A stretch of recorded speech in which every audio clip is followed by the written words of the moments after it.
Généralité.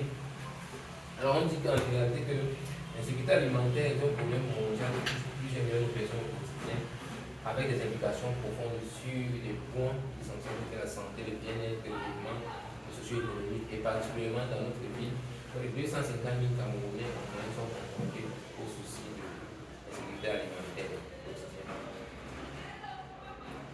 Définition du concept.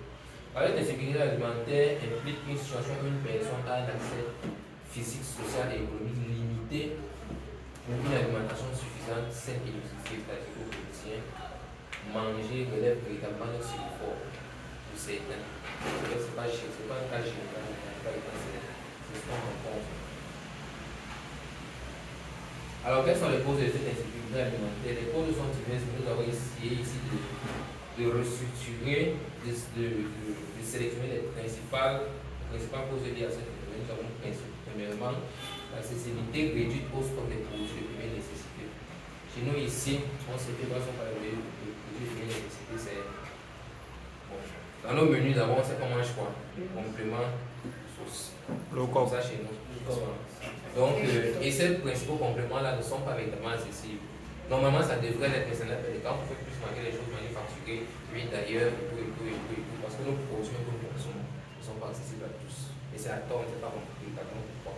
Parce que ailleurs, j'ose croire, c'est vrai, je n'ai jamais mangé, mais je crois qu'ailleurs, quand même, ce que l'on produit localement, normalement, c'est plus accessible par rapport à ce qui nous vient d'ailleurs. La restriction personnelle, ici, nous mettons quoi dedans? On a ces catégories de personnes qui privilégient plus la balance faite au niveau des différences et dépenses du quotidien qu'ils ont à faire sur leur alimentation.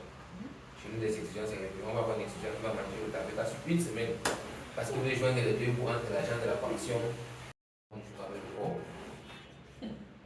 Les contraintes sociales, milieu de vie, niveau de revenus moyen, contexte familial.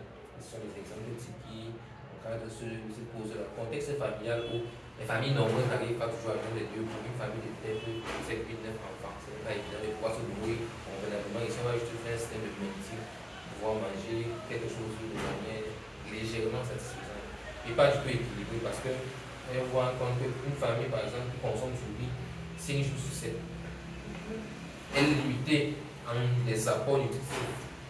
Elle est vraiment limitée par rapport à une famille qui essaie un peu d'équilibrer. Je mange des pâtes, on mange du riz, on mange du plantain, ainsi de suite.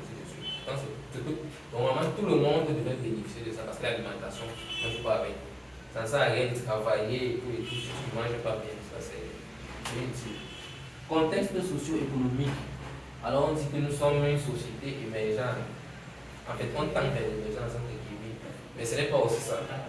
Parce que le rapport, on arrive sur le marché, le rapport qualité-prix des produits qu'on rencontre ne permet pas à ce que tout le monde puisse accéder, par exemple, au maquereau de manière actuelle. Le maquereau, c'est le luxe. C'est pas tout le monde qui parvient à manger ce genre de choses. Donc, on oblige ces là-bas, faire des produits de première nécessité. Peut-être déjà en voie de décomposition, on va dire comme ça, juste pour pouvoir manger à la limite des moyens que l'on a.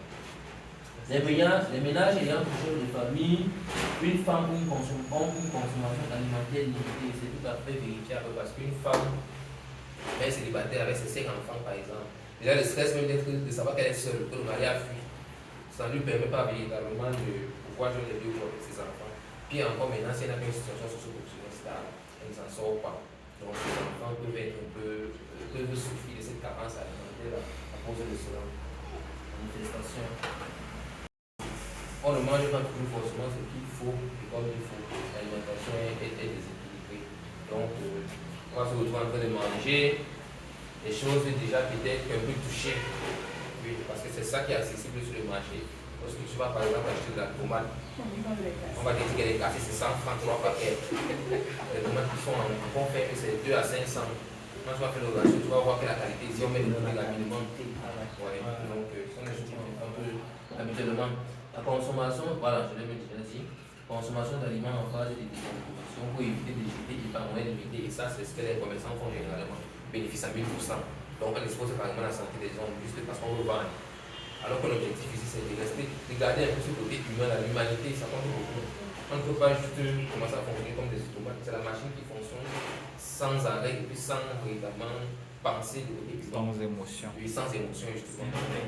Et nous, on vend, même si c'est un bruit, on va quand même vendre. Tu comprends. La commerçante est capable de comprendre que la type de choses qu'elle a. Tu vois comment la psycho en train de sortir sur la tomate, mais elle dit que c'est une bonne tomate, je ne sais pas parce qu'elle est bonne. Et là, ce qu'elle va te baisser le prix, tu vas prendre forcément. Donc, c'est un peu dans ce sens que ça se manifeste. Sur consommation des repas déjà cuits, dans nos familles aussi, généralement, toujours nombreuses. On peut manger un même repas sur 3-4 jours. On rechauffe. Donc,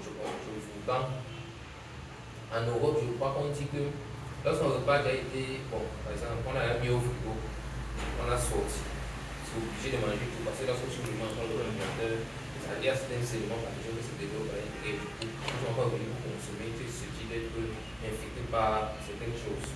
Mais chez nous, ici, c'est récurrent. On va rechauffer le pied, même si je ne sais pas ce qu'on met les jours, on force. Juste pourquoi? Parce qu'il faut manger. Ça, ce n'est pas toujours ça. Consommation des aliments à moitié cuits, ça rentre dans le même cadre. Risque. Les secteurs alimentaires exposent des individus à on n'arrive pas à manger tous les jours. Chez les enfants, maintenant, sont les principales victimes de cela.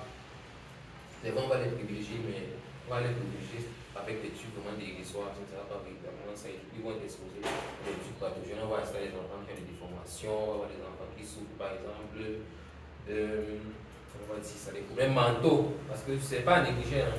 Rien que parce que ton organisme ne permet pas d'avoir assez d'énergie, par exemple, ne produit pas assez de nutriments, tu peux être affecté même au niveau intellectuel, les facultés peuvent être complètes.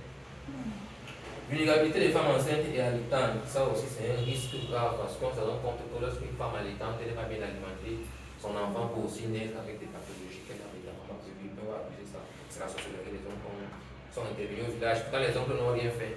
C'est juste parce que tu n'es pas bien alimenté, ton enfant aussi ne peut pas suivre le cours normal de développement.